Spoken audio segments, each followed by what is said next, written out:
From Louisiana, Mr. Johnson. Thank you, Mr. Chairman, and Director Bowditch for being here today. In previous briefings, you mentioned that a Section 2703D court order had not been submitted to the private company. In this case, it was Google, which owns YouTube. Could you explain for us in further detail how the FBI determines if a 2703D is appropriate to pursue during an investigation? Yes, sir, Congressman. So my understanding is that 2703 is more of a companion statute. It's actually 2702 letter. So what that letter is if we are trying to obtain subscriber information for an IP, or which could lead to an IP address, or if we're trying to obtain subscriber information, we can submit a 2702 letter to a provider. That provider it has the option to either respond with that subscriber information or not. If they do not, the next possible step for our investigators would be to go to the U.S. Attorney's Office and seek a grand jury subpoena to compel. First one is non-compulsory process, second part is compulsory. In this case, do you know if the 2702 letter was considered by the Jackson Field Office, Mississippi, in the initial investigation? It was not done, sir. The agent and the task force officer, they conducted an interview, they conducted standard database checks. They did find a guardian from our Houston office where the term school shooter was used on social media. Our investigating agent called another agent in Houston.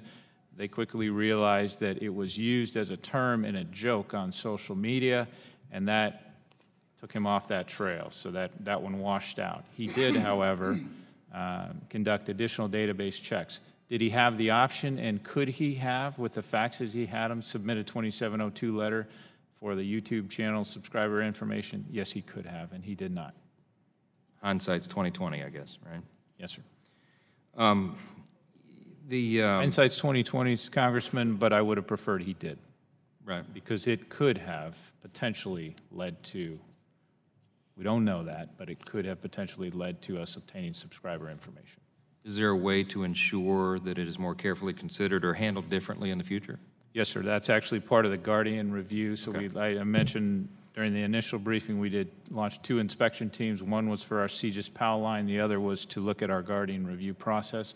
Part of that they came back with a recommendation on is we need to increase the acumen of all our investigators on social media scrubs, also on use of social media in general.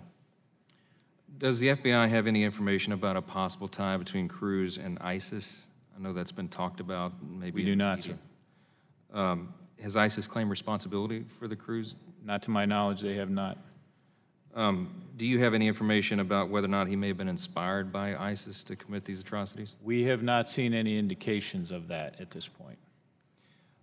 During the initial vetting and dissemination of possible leads and tips that were received through the public access line, do FBI special agents take into account whether state or local law enforcement agencies have open investigations into the lead or the tip that's received? You may have said this already this morning, but I was out. Well, what we're looking for, so I'll give you a great example. The other day I sat on a call a couple weeks ago with one of our call takers, and the woman very quickly said they're trying to steal my kids.